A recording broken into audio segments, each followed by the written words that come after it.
Now, from CBS News Miami, this is Facing South Florida with Jim DeFede. Welcome to Facing South Florida. I'm Jim DeFede. Since taking office, Governor Ron DeSantis has been unrelenting in waging his so-called culture wars. But with this year's budget, the governor has now decided to wage a war on culture itself. Before signing the state's $117 billion budget, the governor vetoed two grants programs totaling $32 million that fund arts and culture nonprofits across Florida.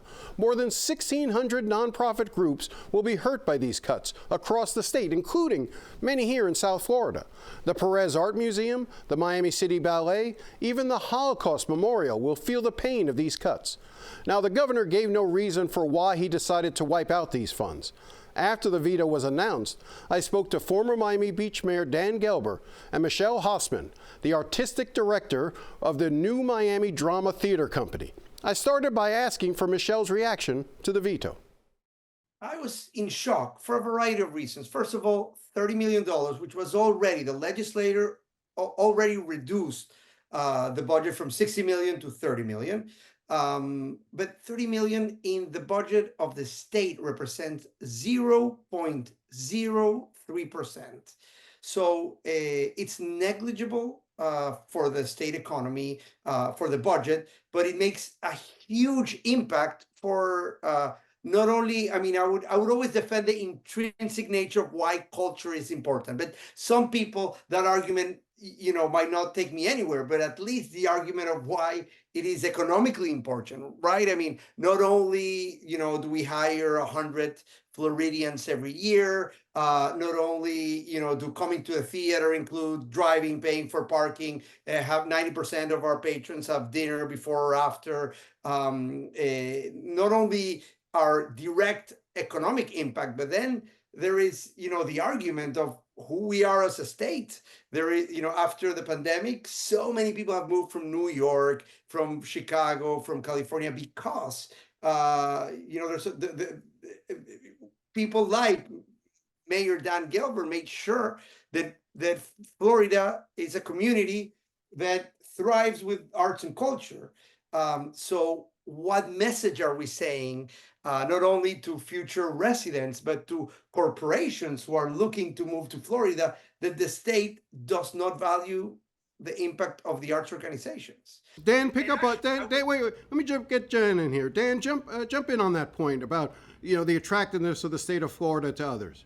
Look, there's no world-class community that does not have a highly evolved and supported arts and culture community. You can name one. And it's interesting because I know the governor always talks about how people are moving here because of the tax rate. We have had low taxes in Florida since I was born over 60 years ago. We've never been a high tax state. That's not new. What is new, however, is all the people coming from New York and California and Chicago. They're coming here because we now have those amenities that they are accustomed to from the places they're from. So why not come here and get all those great amenities? And art and culture is one of those amenities. It is first and foremost going to be an economic attraction to people who now say, well, I can come to Florida, I can buy a home here, I can live here, I can bring my business here, and I don't have to worry about whether there's going to be a ballet or a theater or Miami New Drama or things like that. I mean, that's part of the amenities that builds a community, and there is no world-class community that doesn't have that. And I dealt with for years, and we're still always going to deal with it. The party tourist that comes here. The best way to increase the kind of tourist you get here is to project out who you are. And a cultural tourist is always your best tourist because, frankly, they spend a lot and they don't, they don't cause a lot of havoc. So for me, this is who we are. And it's an economic issue as much as anything else. I want to stay with the economic argument, but before we do, I don't want to just give up on the intrinsic value of the arts. Michel, talk to me about that. What does art bring to us as a society? What does it bring to us as a community? It's right. It's a lifeline of the community. It's a place where the community gathers to reflect or to be active about our issues. We're very proud that Miami New Drama is a theater company that only produces new work, and most of the new work is about our community. Right. The last play we did was about the McDuffie riots and Edna Buchanan's investigation of the police cover-up. So we are constantly in conversation with our community, telling the story of our community. And it's, an informed community, a community that is aware of where we are from and that is able to experience its history in an artistic setting. Is a much richer community. But even if we were not dealing with the history of our community like we are, the arts are the legacy that we give to the future. It creates quality of life. I mean, why, when we look at the great moments in civilization, Elizabethan England, ancient Greece, Florence with the Uffizis, it is always culture, right? What ends up telling the narrative of that community. And just striking a veto with a pen makes significant hardship on. I was just thinking, the Holocaust Museum, right? Like in the middle of the highest spike in anti-Semitism in my lifetime, and I'm sure in Dan's lifetime as well, the Holocaust Museum funding from the governor was veto. What message are we sending? I just want to stay with you for a second, Michel. You said that, I know that your program was taken to zero in terms of state funding. You were slated to receive $150,000. And I think it's important to remember, this did go through a process. Like the legislature did review this. This did go through committees. It wasn't as if the number was just thrown out there. You submitted an application, you submitted documents as to why you wanted this money. The legislature put this line item in the budget, and now you've been cut that $150,000. What impact does that have for you going forward? What percentage of your overall budget did that represent, and how do you survive from this time forward? Our budget is roughly from $4.5 to $5 million. So while 150,000 might look like a smaller amount, a smaller percentage, after the pandemic, the reality of the nonprofit cultural world is significantly complicated from before. Inflation has had an impact on production expenses, on personnel. So $150,000 represents, two full-time salary position. It represents half of my education budget. It represents about a third of one of our productions. So it's not something that we can easily make up. And, this was informed to us just before our fiscal year would start. So it's really hard for us to try to find a way to raise an additional $150,000. So most likely it's going to look like we're going to have to make some tough choices. And Dan, while Michel's organization can probably cope and find a way because it is on the larger side, where this really hurts is on those smaller groups, those smaller folks who were truly far more dependent on these state grants that they've received. What's going to happen to them, do you think? Well, look, after the pandemic, even before the pandemic, a lot of these cultural groups are thinly capitalized. They're not, no one's in it for profit. They're in it to present something that they care about to the community. So none of them were sort of, a lot of them were on shoestring budgets to begin with. And after the pandemic, especially, they got hurt in every way, the way the restaurant industry did, because of course they're relying on visitors and people coming in and to watch. So they're all hurting now. And this was really, it wasn't a gut punch, it was a gutting to some of these organizations. And almost 100,000 people in Florida are in this area, and it has an impact everywhere because there are other restaurants, as Michel was saying, who service them. And let me just say this, and I think it's really important to remember, the community we live in today is, if you like it, it's because of this. It's not coincidental that Art Basel the New World, the Miami City Ballet, the Arch, Miami New Drama, all of these came about really in the last 20, 25 years or the last 5 or 10 years. And we've watched this critical mass of art and culture come in to Florida and in South Florida especially. And at the same time, we've seen all these other people flock here, diversifying our economy, bringing different businesses here. And the idea that the governor didn't see that, it's so short-sighted, it's so gratuitous, and it seems, I mean, I don't want to say it's mean-spirited because I can't figure out why he did it. He didn't really say why he did it. So we're just left thinking that, you know, this was just something he did, you know, for some kind of fun, I guess, or something. Well, let me make this argument. I'm sure there are those out there, whether the governor makes this argument or not, but I'm sure there are people out there who will watch this and say, you know what? If the arts are so important, then let those who want to attend the arts support them. Why should I have to support the arts when I'm never going to the ballet, I'm never going to the opera, I'm never going to the theater?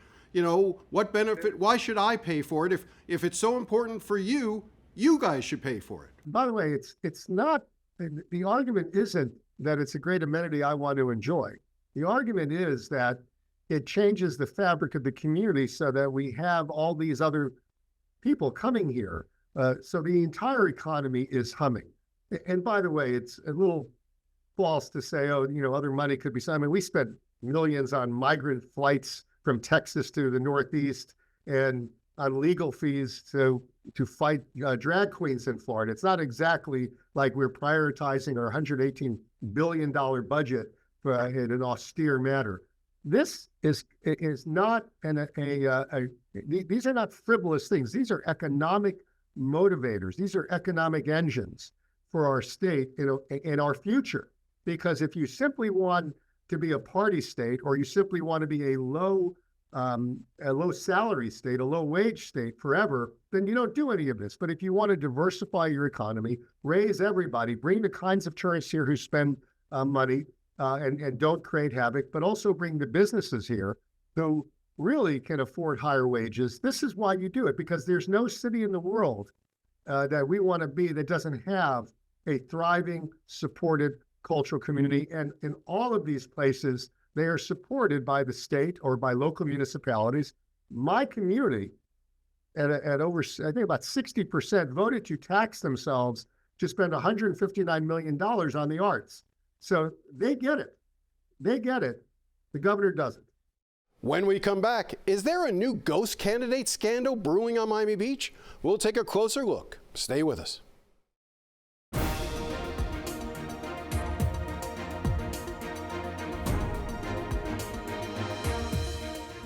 Welcome back. Joe Saunders is a Democrat running against Republican Fabian Basabe on Miami Beach. Basabe is considered one of the most vulnerable Republicans in the state House, thanks in large part to his myriad of scandals and clownish behavior. Now, it is a seat that Democrats should easily win. But just when the race seems set, a third candidate entered the race, a candidate who is demanding to be on the ballot as Moe Saunders. Who is Moe Saunders? Well, her actual name is Maureen Saunders Scott, and she is Joe Saunders' estranged aunt. She lives in North Florida, has done, to the best of my knowledge, no campaigning in the district, has raised little or no money. I've tried to speak to her, but she has not returned my calls, texts, or emails. Last week, Joe Saunders filed a lawsuit seeking to have her removed from the ballot, and I spoke to him shortly after it was filed. Tell me why you've taken the step, your campaign has taken the step to file a lawsuit against your aunt. Well, Jim, I believe that what's happening in my race is the same strategy we've seen rolled out in elections in South Florida and places like Orlando over and over again. You've covered this race before. You know that this is one of the most competitive state legislative races of the cycle. It's a seat that my opponent won by less than 300 votes. It went to a hand recount.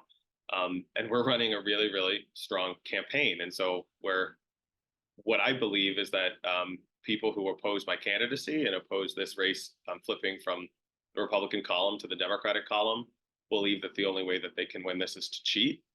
And, you know, you can imagine how painful it might be to file a lawsuit like the one I filed yesterday. But I think it's really important that voters in this district have a clear and fair election. And I think it's really, really important that we push back against these schemes that are attempts to deceive voters. So you call it a scheme. Your aunt, who we've tried to reach but so far have not been able to, simply says she's a candidate. She's filed and she wants to be seen on the ballot as Moe Saunders, even though her name is Maureen Saunders Scott. Why shouldn't she be allowed to be on the ballot as Moe Saunders? Well, for most of my life, I've known my aunt, who is a distant relative who lives in St. Johns County, Florida, who's, to my knowledge, never been to Miami-Dade County, who has never been to this district. She's never in my life gone by Moe, M-O-E Saunders. This is one of the things we assert very clearly with lots of evidence in the complaint that I filed yesterday with the Miami-Dade County Clerk of Courts. But, Jim, I just want to be really clear about this. It's very painful, you can imagine, to have a distant member of your family, somebody that you really don't talk to very much anymore, take such a wild swing at you. But more than anything, I'm furious that somebody out there, I believe people who are opposed to my candidacy, are manipulating her. I do not think that she has the capability to have done this by herself. And what I hope is that folks like you and other reporters in the press corps, and perhaps the process of our litigation filed yesterday, is going to uncover who is doing this. And I think what we will learn is that this is another attempt to deceive and confuse voters and to muddy the waters of an election that they know they can't win without cheating. Sure, and in her paperwork that she filed to run for this seat, she declared that she was an elector or a registered voter in Miami-Dade County, when in fact she's not. She's registered to vote in North Florida, and again claims that her nickname is Moe Saunders, and you, as you said in your lawsuit, you provide emails and tweets and other things that make it clear that's not the name she uses. She uses the last name Scott, really. That's her married name. I wanted to give you a chance to sort of comment on that, but I want to go to really the heart of the issue, which is, why are you running?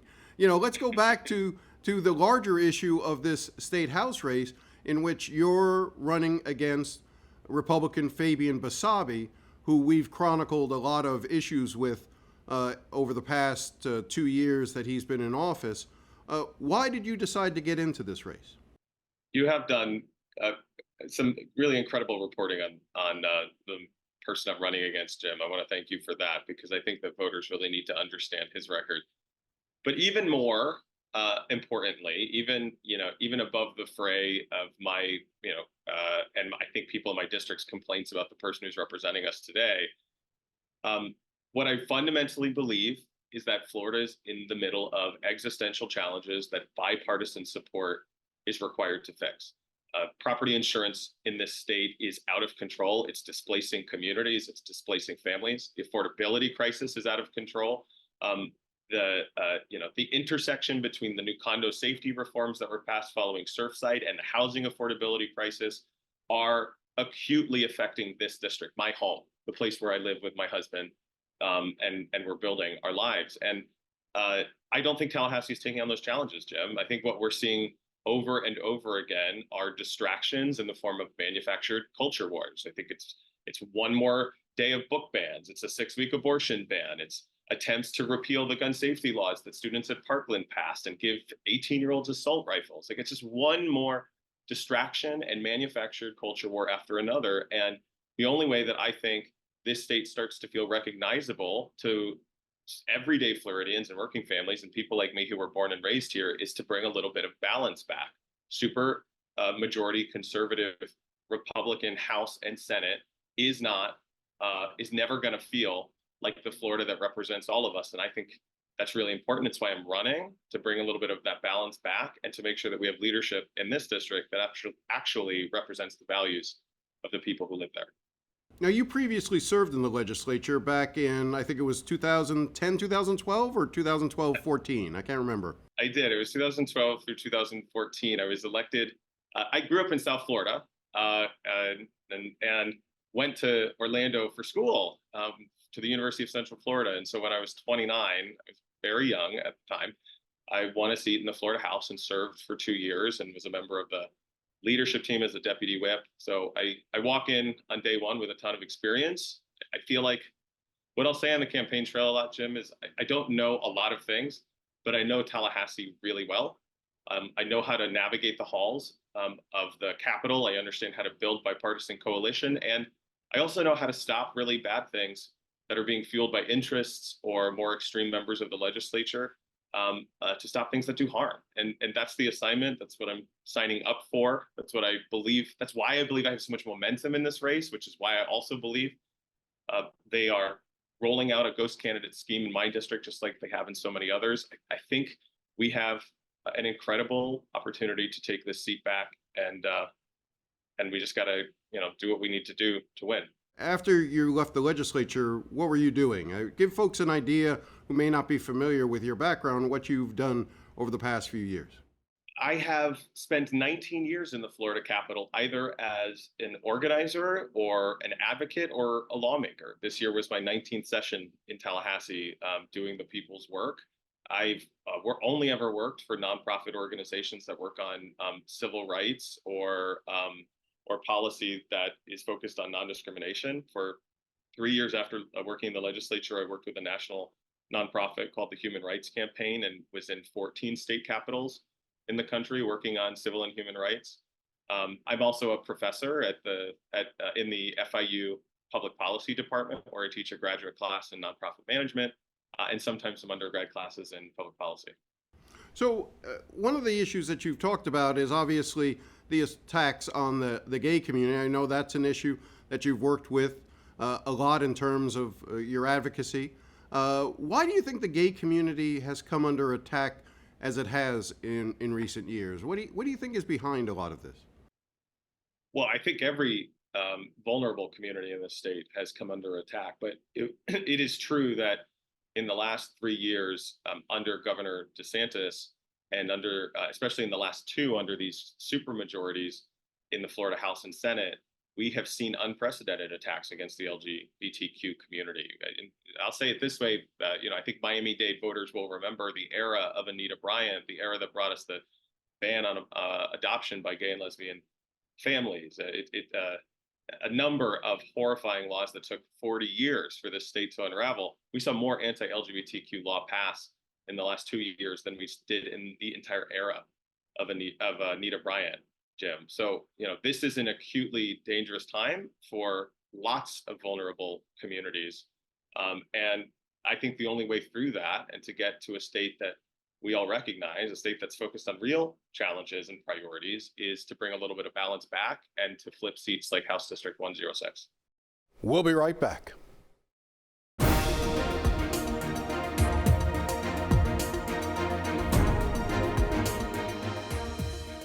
If you have any thoughts or comments, feel free to contact me at jdefede@cbs.com. I do enjoy hearing from you. Well, that's all the time we have. We'll be off for the 4th of July weekend, but back the following week. Thanks again for watching, and enjoy the rest of your day.